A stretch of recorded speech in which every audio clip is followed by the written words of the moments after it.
ಜೈ D boss Darshan sir 2ನೇ ತಾರೀಕು September 2ನೇ ತಾರೀಕು ರಿಲೀಸ್ ಆಗ್ತಾ ಇದ್ರಂತೆ. ಎಲ್ಲಾ ಕಡೆನೂ ಸುದ್ದಿ ಆಗಿದೆ. ಸುಮಾರು ಜನ ವಿಡಿಯೋ ಮಾಡ್ತಾ ಇದ್ದಾರೆ. ಎಲ್ಲ ಖುಷಿಯ ವಿಚಾರ. ಆದ್ರೆ ಅವ್ರಿಗೆಲ್ಲ ಹೇಳಕ್ ಇಷ್ಟಪಡ್ತೀನಿ, ನಿಮ್ಮ ಲೈಕ್ ಕಾಮೆಂಟ್ ಗಳಿಗೋಸ್ಕರ ವಿಡಿಯೋ ಮಾಡಕ್ ಹೋಗ್ಬೇಡಿ, ತಪ್ಪು ಮಾಹಿತಿ ಕೊಡಕ್ ಹೋಗ್ಬೇಡಿ. 2ನೇ ತಾರೀಕು ಸೆಪ್ಟೆಂಬರ್ 2ನೇ ತಾರೀಕು ರಿಲೀಸ್ ಆಗ್ತಾರಂತ ಯಾರು ಹೇಳಿದ್ರ ನಿಮ್ಗೆ? ಏನ್ ಹೈಕೋರ್ಟ್ ಜಡ್ಜ್ಗಳು ನೀವೇ ಆಗ್ಬಿಡ್ತೀರಾ? ಮಾಹಿತಿ ತಪ್ಪು ಕೊಡಕ್ ಹೋಗ್ಬೇಡಿ. ಸುಮಾರಾಗಿ ಈಗ ಆಲ್ರೆಡಿ ಬಾರಿ ಸೀರಿಯಸ್ನೆಸ್ ಅಲ್ಲಿ ಇದೆ ಕೇಸು. ಮಾಫಿ ಸಾಕ್ಷಿಗೆ ಅರ್ಜಿ ಇದೆ ಇವತ್ತು. ಅಂತ ಟೈಮಲ್ಲಿ ನಾವು ಲೈಕ್ ಕಾಮೆಂಟ್ಗೋಸ್ಕರ, ನನಗೂ ಗೊತ್ತು ನನ್ನ ದರ್ಶನ್ ಸರ್ ವಿಚಾರ ಹೇಳಿದ್ರೆ ನನಗೆ ಲೈಕ್ ಕಾಮೆಂಟ್ ಬರುತ್ತೆ ಅಂತ. ಆದ್ರೆ ಪದೇ ಪದೇ ಅದೇ ವಿಚಾರ ಮಾಡಿ ನಾವು ಕೆಟ್ಟ ಹೆಸರು ತಗೊಳಕ್ ಇಷ್ಟ ಇಲ್ಲ. ಯಾಕಂದ್ರೆ ಬೇರೆಯವ್ರು ವಿಡಿಯೋ ಮಾಡೋದಕ್ಕೂ ನಾವು ವಿಡಿಯೋ ಮಾಡೋದಕ್ಕೂ ಸುಮಾರು ಇರುತ್ತೆ ನಮ್ಗೆ ಗೊತ್ತು.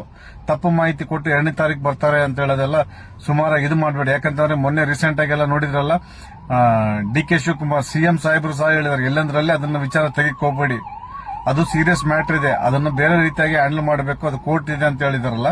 ಸುಮಾರಾಗಿ ಅದು ಬಾರಿ ಸೀರಿಯಸ್ ಇಶ್ಯೂ ಇದೆ. ನಾವು ಯಾವುದೇ ರೀತಿಯಾದ ತಪ್ಪು ಮಾಹಿತಿ ಕೊಡಬಾರ್ದು. ಹಾಗಾಗಿ ಈ ಸೆಪ್ಟೆಂಬರ್ 2ನೇ ತಾರೀಕು ಏನ್ ರಿಲೀಸ್ ಆಗ್ತಾರೆ ಅಂತ ಹೇಳಿದ್ರೆ ಖಂಡಿತವಾಗಿ ಅದು ಎಲ್ಲೂ ಮಾಹಿತಿ ಇಲ್ಲ. ನಿಮ್ಗೆ ಯಾರು ಹೇಳಿದಾರೆ ಗೊತ್ತಿಲ್ಲ. ಕೇಸ್ ಬಾರಿ ಸೀರಿಯಸ್ನೆಸ್ ಇದೆ.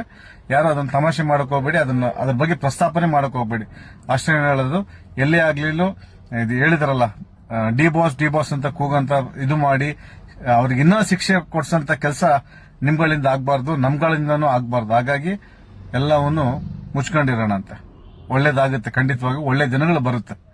ಆದಷ್ಟು ಬೇಗ ಬಾಸ್ ಆಚೆ ಬರಲಿ ಅಂತ ನಾನು ಆಸೆ ಪಡ್ತೀನಿ. ಎಲ್ಲರಿಗೂ ಒಳ್ಳೇದಾಗ್ಲಿ. ಜೈ ಡಿ ಬಾಸ್. ನಮಸ್ಕಾರ. ತಪ್ಪು ಮಾಹಿತಿ ಯಾವತ್ತೂ ಕೊಡಕ್ ಹೋಗ್ಬೇಡಿ. ನಮಸ್ಕಾರ.